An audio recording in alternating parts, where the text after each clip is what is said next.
Citius, एल्टियस, Fortius, ये Latin ज़बान के अल्फाज हैं जिनका मतलब है फास्टर, हायर, स्ट्रॉन्गर। ये कायदे आज़म ने मोटो था ओलंपिक्स का, जो पाकिस्तानी नेशन को कराची में पाकिस्तान ओलंपिक्स जो हुई थी 1948 में, जिसका मैंने जिक्र पिछली वीडियो में किया था, उस पर कौम को कहे थे कि आप इस मोटो के ज़रिए पाकिस्तान को स्ट्रॉन्ग, हायर और फर्मर बनाएंगे। ये ओलंपिक का मोटो पियर डी कॉबरडीन ने दुनिया को दिया था, जो मॉडर्न ओलंपिक्स के बानी हैं, जिनका ताल्लुक फ्रांस से था। और यही मोटो कायदे आज़म ने अपनी कौम को सुनाया। जंग अज़ीम के बाद जो मुल्क आज़ाद हुए, उनमें पाकिस्तान वाहिद मुल्क है जिसके बानी ने इस मोटो को फॉलो करते हुए अपने कौम को उठाने की बात की है।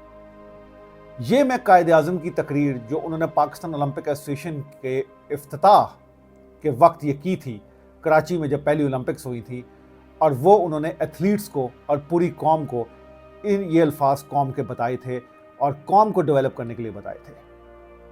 ये नेशंस ने ड्राइव किए अल्फाज, ग्रीक कौम के अल्फाज हैं। और ये देखें कायदे आज़म की तकरीर आपकी स्क्रीन पर आ रही है कि इन अल्फाज से मतलब क्या था इस ओलंपिक मोटो से, और ये मोटो क्या था। ये देखें तकरीर आपके सामने। For sound minds we should have sound bodies, and that is why nations the world over attach so much importance to bodybuilding and physical culture. The first Pakistan Olympic Games should act as an incentive to all Pakistan nationals to emulate the Olympic motto Citius, Altius, Fortius, faster, higher, stronger. I wish the organizers of the games and all competitors the best of luck. Build up Pakistan higher, firmer and stronger. इन अल्फाज के बाद कायदे आज़म चाहते क्या थे? ये कायदे आज़म का विजन था।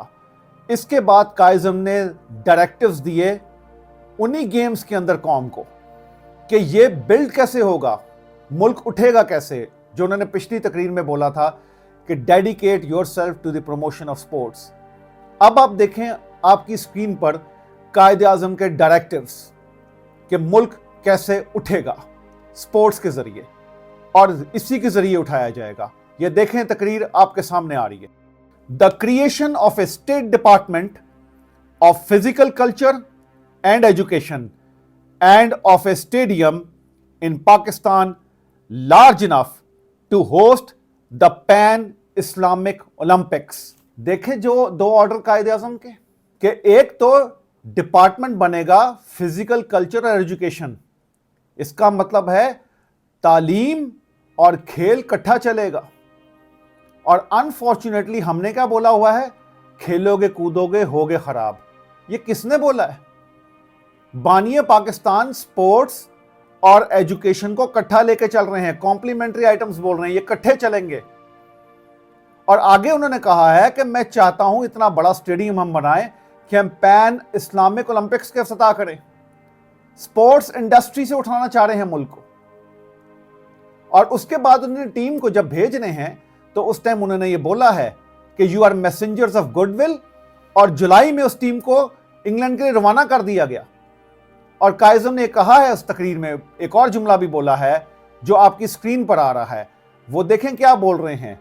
विनिंग के ऊपर वो कह रहे हैं doesn't count, spirit and effort का लफ्ज है। देखें तकरीर में ये हाईलाइट हो रहे हैं दो लफ्ज, स्पिरिट और एफर्ट, दैट मैटर्स।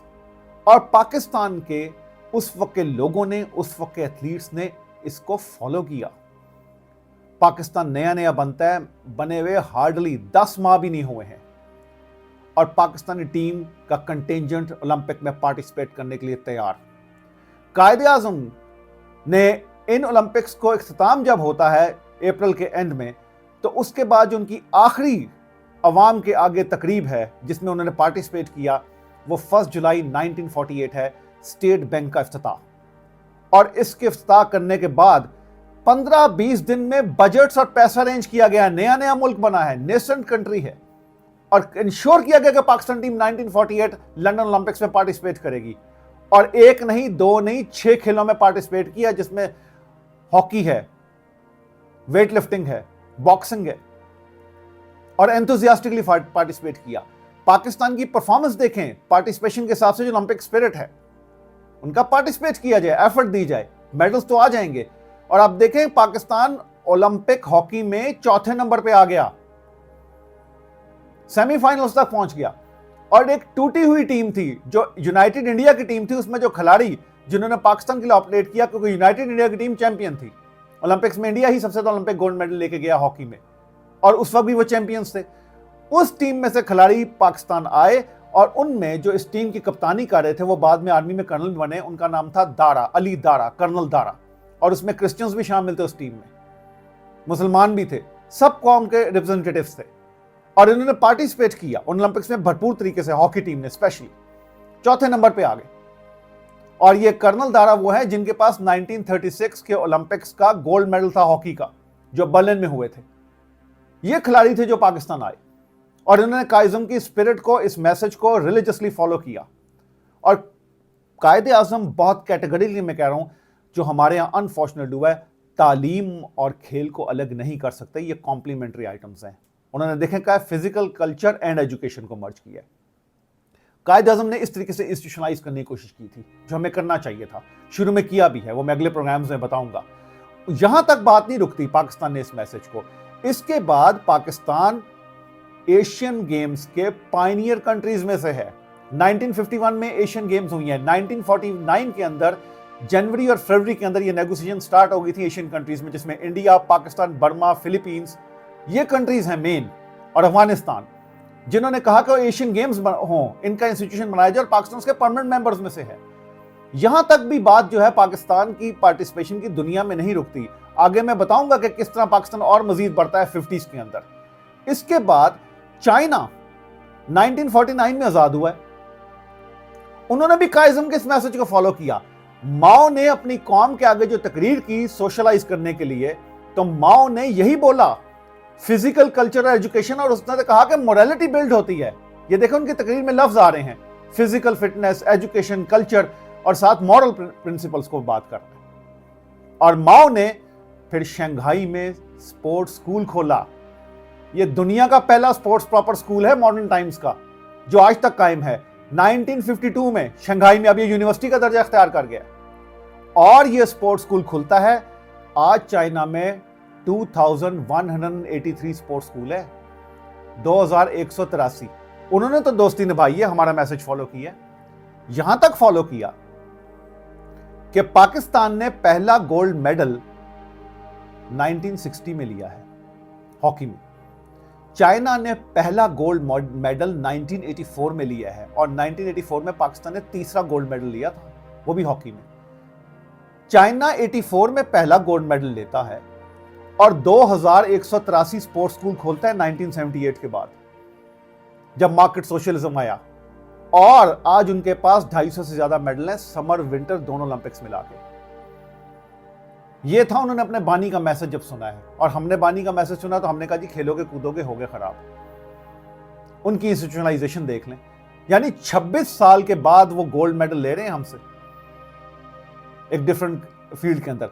और चाइना और अमेरिका ने फिर जो इसको कमर्शलाइज किया, चाइना ने मार्केट सोशलिज्म के जरिए, और फिर चाइना में स्टेडियम्स बने, बिजनेस हुए, स्पोर्ट्स इंडस्ट्री बिल्ड की, और दुनिया में बहुत ज्यादा स्पोर्ट्स इंडस्ट्री में चाइना का कंट्रीब्यूशन है, अरबों डॉलर है उनके पास, जो उन्होंने 1978 में स्टार्ट किया था काम अपना। हमने तो कमर्शलाइजेशन, जो इंडस्ट्रियलाइजेशन है, हमने तो 50s में स्टार्ट कर दी थी। चाइना ने 78 में रियल इंडस्ट्रियलाइजेशन स्टार्ट की, और ज्यादा स्पोर्ट्स में पार्टिसिपेशन, ये उनकी परफॉर्मेंस है। तो ये है पाकिस्तान का कंट्रीब्यूशन। इनिशियल जनरेशन ने बहुत जान मार के 49 तक लेके आए पाकिस्तान को, और 50s में, अब मैं अगले प्रोग्राम में बताऊंगा कि पाकिस्तान की स्पोर्ट्स में उठान है, ऐसी उठान है जिसकी मिसाल तारीख में नहीं मिलती। और वाकई उस जनरेशन ने ये मोटो स्पोर्ट्स में तो फॉलो किया था, कायदे आज़म का मोटो, जो ओलंपिक का मोटो है, सिटीएस, एलटीएस, फोर्टियस, फास्टर, हायर, स्ट्रॉन्गर, और जिसकी बेस पे कायदे आज़म का कहते हैं build up, firmer, higher, stronger Pakistan sports के जरिए। Thank you very much. अगले प्रोग्राम का इंतज़ार कीजिएगा, पाकिस्तान स्पोर्ट्स की उठान के बारे में बात होगी।